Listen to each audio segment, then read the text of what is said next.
I'd like to introduce Father Felix to us. Father Felix has been visiting. If I can have your attention a minute. He's been visiting from Nigeria. He's been at St. Elizabeth's all summer, doing a wonderful job. He was studying at Fairleigh, right? Fairleigh Dickinson? He taught the course at Fairleigh Dickinson.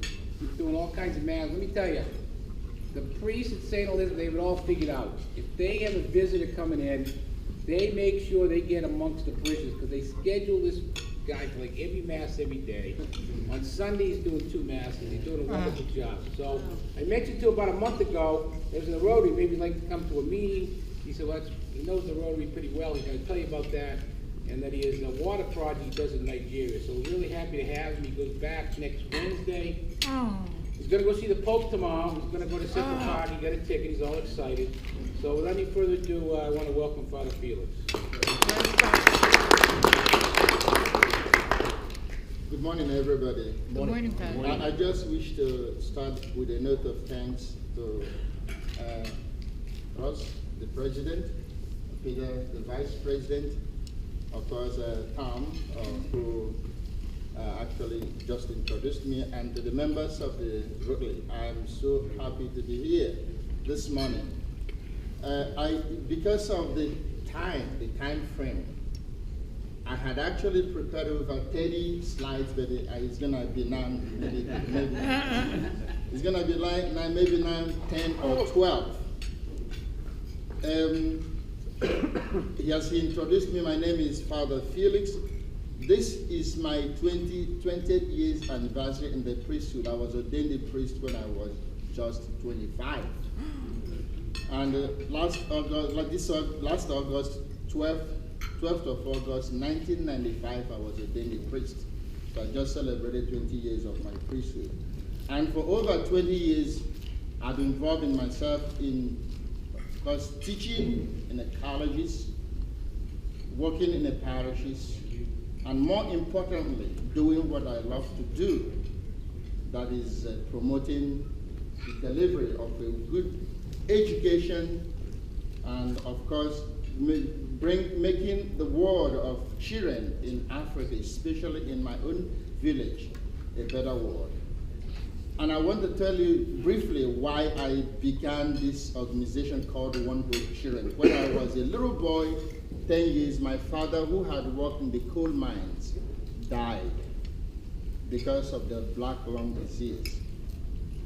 And we are 6 in number. I am number 4.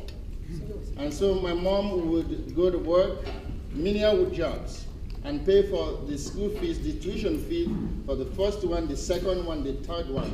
By the time it got to me, number 4, there was no money.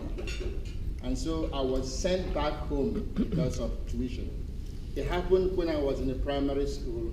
It happened when I was in junior seminary, all through. Eventually, when I was ordained a priest, my bishop said, I want you to go and teach in a college. But I went back to him and requested if I could begin this One Hope Children, and he gave me the permission. So I started. 3 years of my priesthood, he asked me to go and study here in the United States. So I came, Montclair State University gave me full scholarship, do my master's, do my PhD.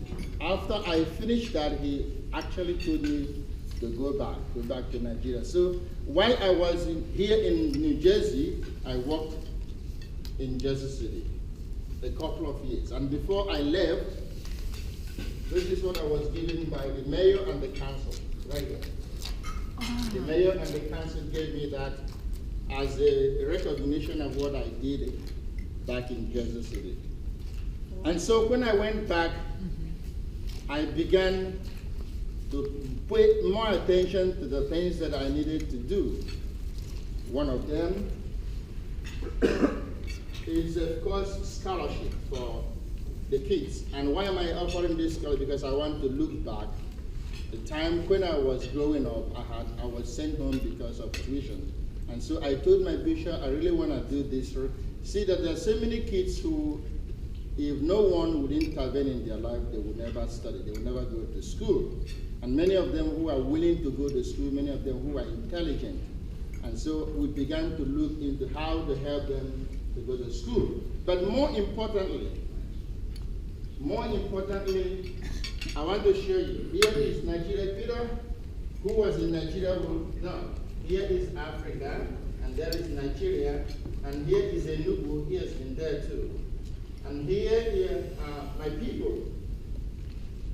This is what I lived through this because we have to trek 7 miles going to fetch water. 7 miles going and 7 miles coming back. And most of the time, even coming back, you come back, and then by the time you get ready to go to school, you're late. It was very, very, very horrible experience there. Now, this is what we do. We say we dedicated our life in order to bring a better and clean water and good health care to our people. We want to create hope through outreach and trust. We want to help every child to gain confidence and the skill needed for them to meet the dynamic and fast-changing and challenging world.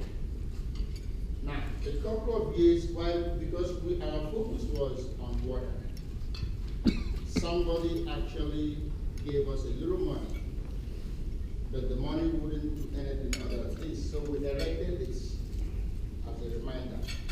Again, as a reminder to what we intend to do. Yes, there are 2 major things: scholarship and provision of clean water. And so I have prepared a kind of an executive summary, and of course, the financial analysis that will help you understand what we are asking related to the Now, I just want to tell you one of the things we've done. Here is Monsignor. This man is over 70 years. He is in charge of selecting the young kids who are willing and who are intelligent and able to go to school among the indigent kids. So he selected all these people. Here he is in picture with him. I am here with some of them. This is the last one.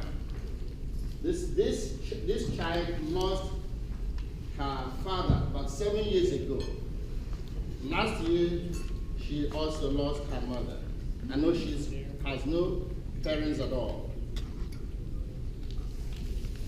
This particular girl, as I speak to you, she just last week, she went for an entrance examination in order to go into medical school. Very intelligent girl. And so these are one of the achievements we have done. Another thing that we do, as you can see, is that we also provide annual medical missions to our people. Here are my people. They're here. And every year, each time I visit the United States, I will get drugs from an organization called NAC. Here are the drugs. And one of the things we have also done is to provide the wheelchair for the elderly. Here is the Sisters of the Poor with the wheelchair that we provided for this woman. And here are the nurses and the medical team working for us every year, twice in a year, to provide medical missions for our people. Now, we are we're in search for sustainability. And one of the things for many years we've been asking for funds from people. And at one point we say we need to do something different because we can't keep asking money and money and money. We want to do something that will sustain One Hope children. And so there are 2 things. One, water will, of course, achieve 2 things: provide clean water and, of course, farming water for our people. The second one is that we are embarking on what they call the chicken farm. A chicken farm, if you go to the website, you'll see our own analysis of the chicken farm and, of course, the proposal we have prepared. If you click the website, you see that the poultry farm.